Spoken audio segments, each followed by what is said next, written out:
Open mic cafe में welcome back नाज़रीन। मैं हूं आपकी होस्ट डॉक्टर रूपा।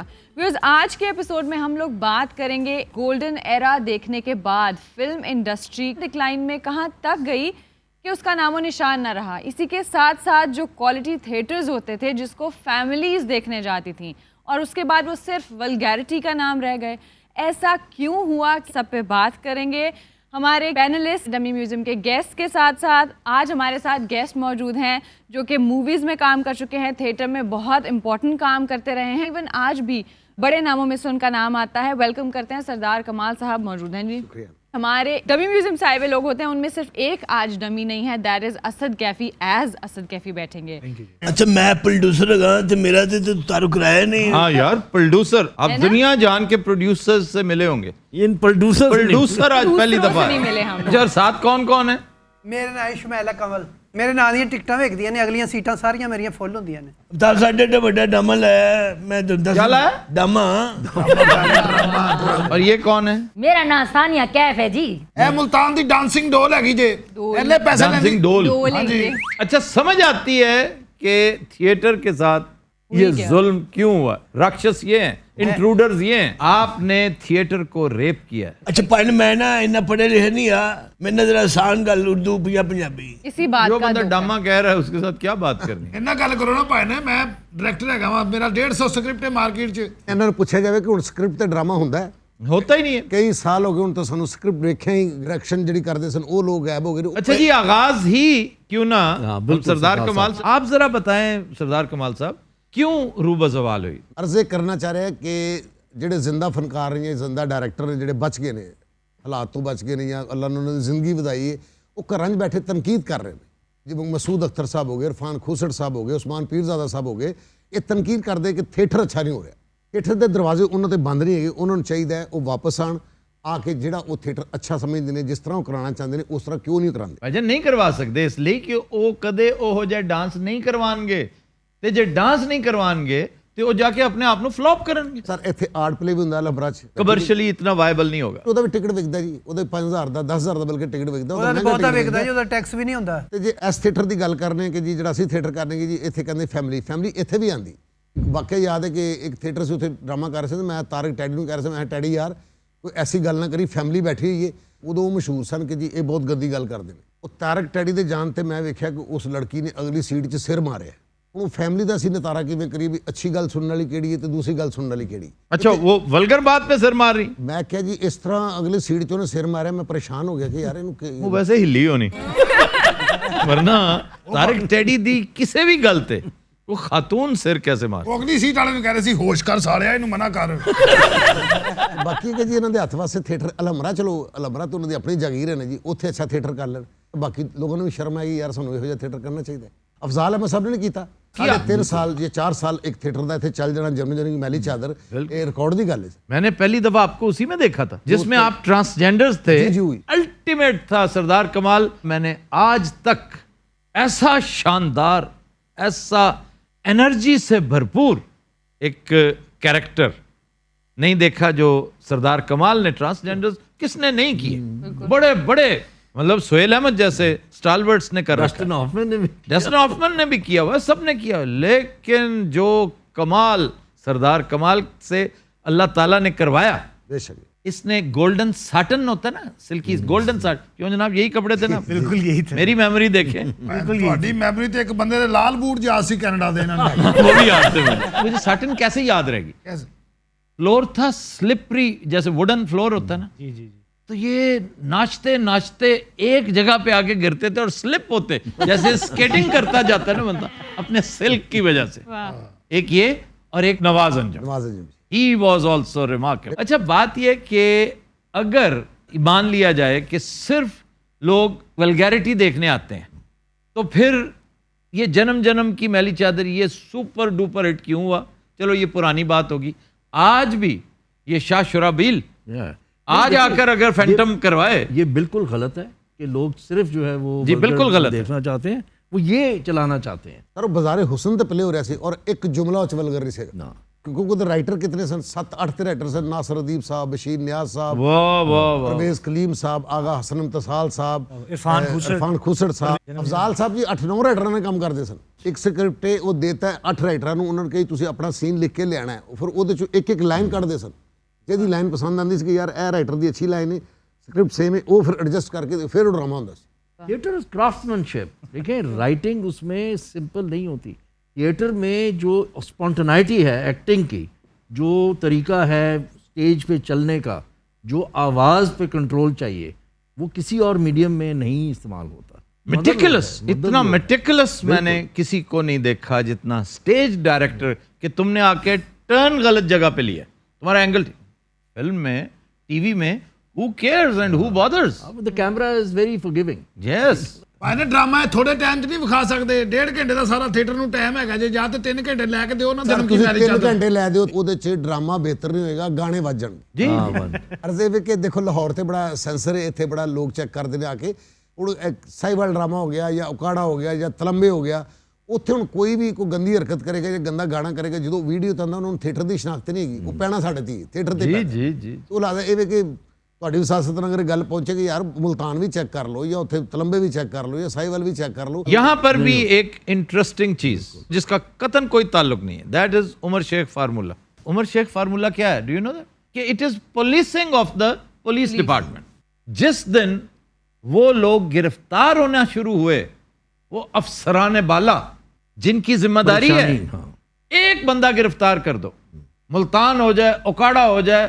कहीं हैदराबाद हो जाए उसकी मिसाल कायम होगी लाहौर वाला 10 दफ़ा सोचेगा उसको नींद नहीं आएगी अगर उसे पता चला कि फलां जगह ड्रामा हो रहा है वो वहाँ बैठेगा खुद करवाएगा और ज़रा अखलाक बाख्तगी का कोई शायबा हुआ तो ड्रामा रुकवा देगा ये है तरीका इसके अलावा there is no way out ਭਾਈ ਮੇਰੇ ਇੱਕ ਡਾਮਾ ਹੋਇਆ ਸੀ ਪਾ ਜੱਫੀਆਂ ਹੈ ਜੀ ਉਹਦੇ ਚ ਇੱਕ ਵਲਗੈਰਿਟੀ ਦਾ ਜੁਮਲਾ ਕੱਢ ਕੇ ਦਿਖਾਓ जिसका नाम है पा जफ्फियाँ ਹਾਏ ਇਹ ਪਾ ਜੱਫੀਆਂ ਦੇ ਬਾਰੇ ਭਾਈ ਦੀ ਕੀ ਰਾਏ ਹੈਗੀ मैंने देखा नहीं है सुना है नाम और मैं इस पर यकसतरी कमेंट दूंगा कि दुर फिटे ਜੇ ਤੇ ਤੁਹਾਡੇ ਵਰਗੇ ਆਰਡੀ ਲੱਗ ਜਾਣ ਨਾ ਇੱਥੇ ਸਾਰੇ ਪੜ੍ਹੇ ਲਿਖੇ ਉਹ ਇੱਕ ਵਾਰ ਇੱਥੇ ਗਾਣੇ ਬੰਦ ਹੋ ਗਏ ਤੇ ਅਸੀਂ ਪਿੰਡੀ ਚਲੇ ਗਏ ਡਰਾਮਾ ਕਰਨ ਤੇ ਉਹ ਆਰਡੀ ਸਾਹਿਬ ਨੂੰ ਕਹਿੰਦੇ ਨੇ ਜੀ ਕਲਾਸੀਕਲ ਡਾਂਸ ਤੇ ਹੋ ਸਕਦਾ ਨਾ ਉਹਨੇ ਕਿਹਾ ਹਾਂ ਕਲਾਸੀਕਲ में कोई ममानत नहीं कर ले ਤੇ ਉਹਨਾਂ ਨੂੰ 2 ਗਾਣੇ ਕਲਾਸੀਕਲ ਵਿਖਾਏ ਗਏ ਨੇ ਉਹਨਾਂ ਨੇ ਵੇਖੇ ਨੇ ਕਿਹਾ ਅੱਛਾ ਮੈਂ ਆਤਾ ਹੂੰ ਉਹ ਪਿੱਛੋਂ ਅਸੀਂ ਮੁਬਾਰਕਾਂ ਦੇਣ ਲੱਗ ਪਏ ਤਾਰ ਜਵੇਦ ਸਾਹਿਬ ਨੂੰ ਜਵੇਦ ਹਸਨ ਸਾਹਿਬ ਨੂੰ ਮੁਬਾਰਕ ਹੋਏ ਗਾਣੇ ਖੁੱਲ ਗਏ ਨੇ ਪੂਰੇ ਪੰਜਾਬ 'ਚ ਬੰਦ ਤੁਹਾਡੇ ਖੁੱਲ ਗਏ ਨੇ ਉਹ ਕੋਈ 15-20 ਮਿੰਟਾਂ ਬਾਅਦ ਸਾਡੇ ਕੰਨਾਂ 'ਚ ਆਵਾਜ਼ ਆ ਰਹੀ ਘੁੰਗਰੂਆਂ ਦੀ ਛਨ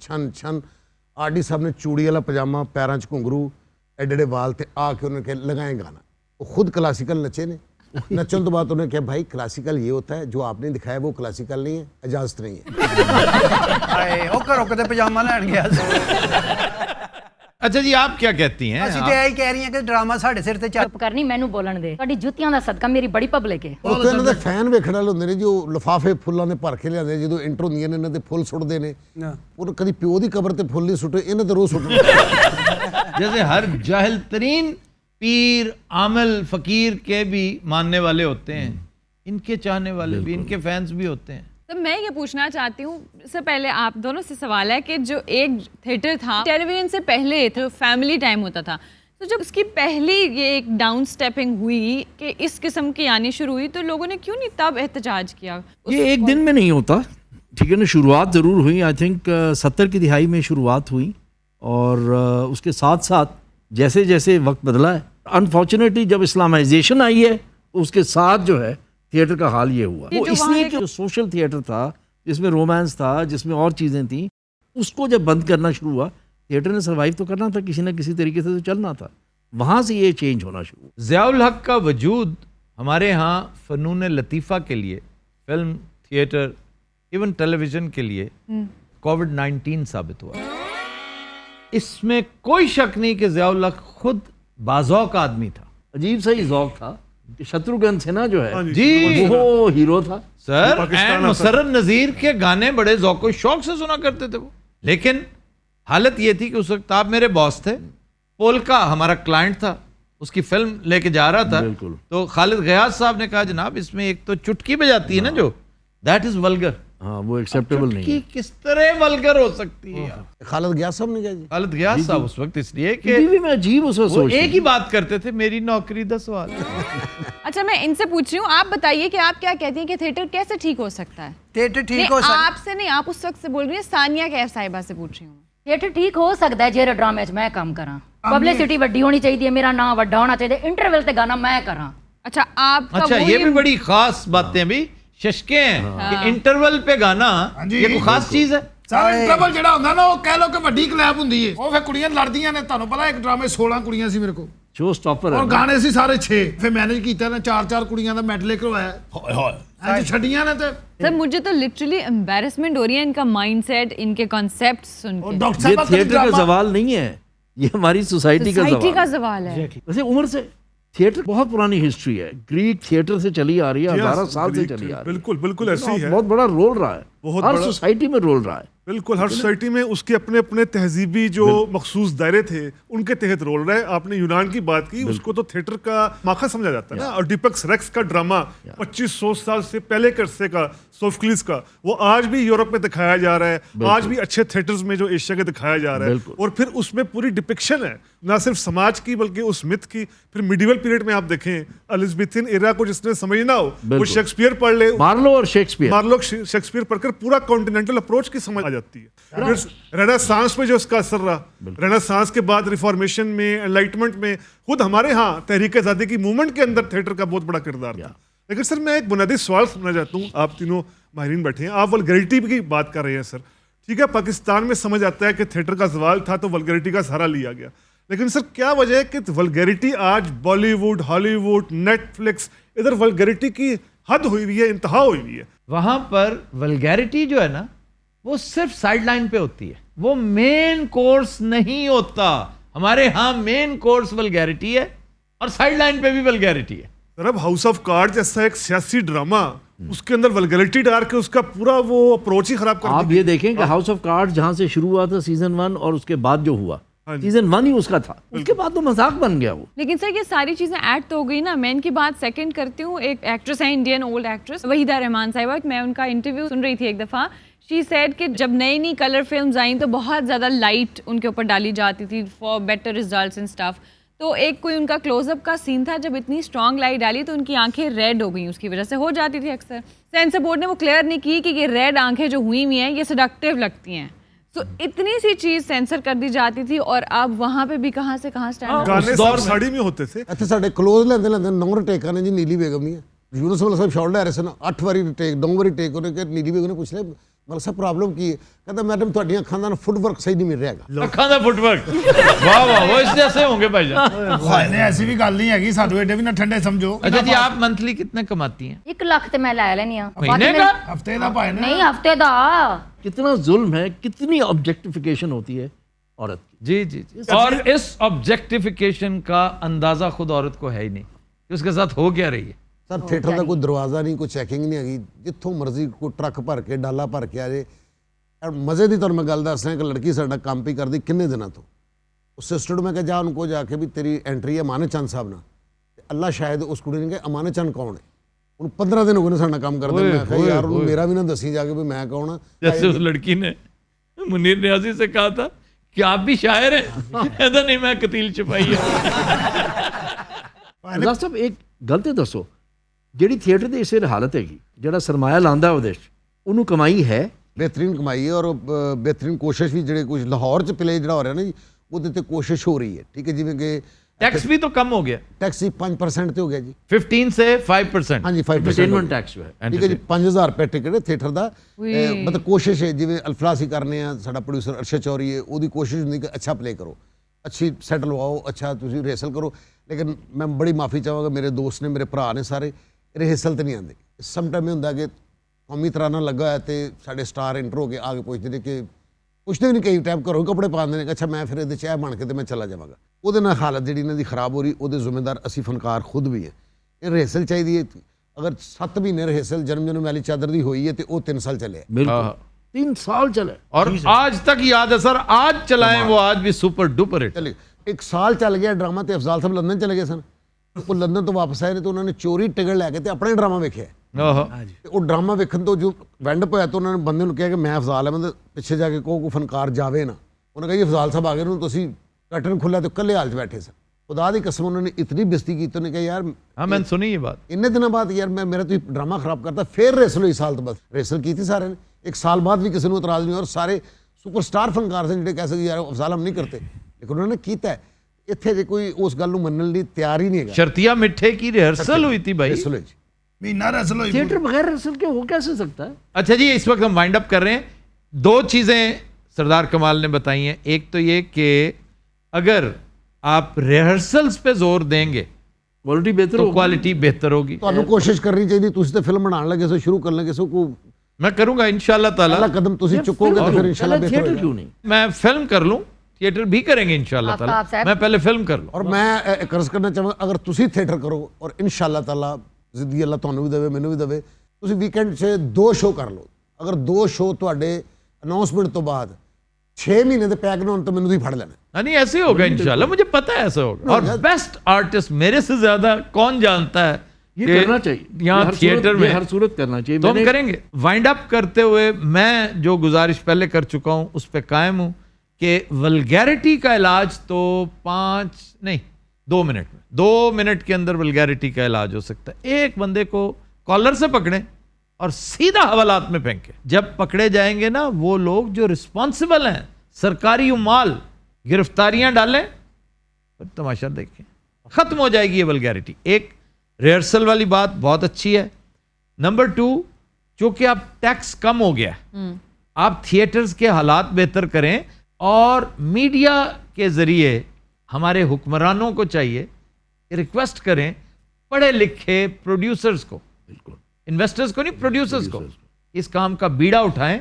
एक डूबती हुई सनत, एक बुझते हुए चिराग को बचाने के लिए। अच्छा सर, नाले एक होर मैं गल अर्ज करना चाहांगा कि आर्ट्स कौंसल जिथे जिथे बड़ी ये सिर्फ बड़ी सी थिएटर ਲਈ कि इत्थे थिएटर होएगा, ਉੱਥੇ ਜਿੱਥੇ ਜਿੱਥੇ ਆਰਟਸ ਕੌਂਸਲ ਹੈ ਉੱਥੇ ਥੀਏਟਰ ਨਹੀਂ ਹੋ ਰਿਹਾ। ਉੱਥੇ ਇਸ ਲਈ ਨਹੀਂ ਹੋ ਰਿਹਾ ਕਿ ਜਿਹੜੇ ਉੱਥੇ ਅਫੀਸਰ ਜਾਂਦੇ ਨੇ ਉਹ ਕਹਿੰਦੇ ਅਸੀਂ 12:30 ਵਜੇ ਤੱਕ ਕਿੱਥੇ ਡਿਊਟੀ ਕਰਦੇ ਰਹੀਏ, ਉਹਦੇ ਨੇ ਕੋਈ ਸਕੂਲ ਦਾ ਫੰਕਸ਼ਨ ਕਰਾ ਲਿਆ ਜਿਸ 'ਚ ਉਹਨਾਂ ਨੂੰ ਕੋਈ ਪੈਸੇ ਆ ਜਾਂਦੇ ਨੇ, ਨਾਲ ਕੋਈ ਵਾਹ ਵਾਹ ਵੀ ਹੋ ਜਾਂਦੀ ਹੈ। एक और पॉइंट, ये अच्छी बात है, अच्छा मशवरा। फनकार ਨੂੰ तहफ़्फ़ुज़ भी होएगा और ਉਹਦੀ इज्जत भी होएगी। और इसके अलावा सर असल बात तो फिर जो आप कर रहे हैं ना कि अगर सेंसरशिप को बहुत सख्त किया जाए, अगर कड़ी सजाएं दी जाए अगेंस्ट वल्गैरिटी, अगेंस्ट वल्गैरिटी, फहाशी के खिलाफ, सर उन अफसरान को जिम्मेदार ठहराया जाए। उनकी तस्वीरें, उमर जावेद साहब, तस्वीरें जब छपेंगी ना, नेमिंग एंड शेमिंग, हाँ, नेमिंग एंड शेमिंग से बढ़कर, और चाइना इसका सरखेल है। यार चंगा ना आ गई नेमिंग शेविंग। मतलब इसका आपको तब समझ में आएगा जब आपके साथ होगी। ये naming and no shaming. Yes. हमारे ओकाड़ा में एक बड़े शानदार प्रोफेसर हैं अंग्रेजी लिटरेचर के, सलीम बागी साहब। तो उनके घर को ऐसा ही इन जैसा, जैसे ये प्रोड्यूसर बैठा ना, एक बंदा गया तो उसने कोई बात करनी थी या कुछ सिफारिश करनी थी या कोई नंबर लगवाने थे, तो नॉक किया बड़ा तम तराक से, तो बच्चा बाहर निकला तो भूल गया नाम अब, सलीम बागी साहब, तो कहता गद्दार साहब है।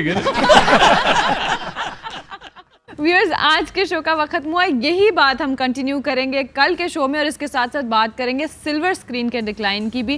तब तक के लिए हमें दीजिए इजाज़त और अपना बहुत ख्याल रखिए। अल्लाह हाफिज़।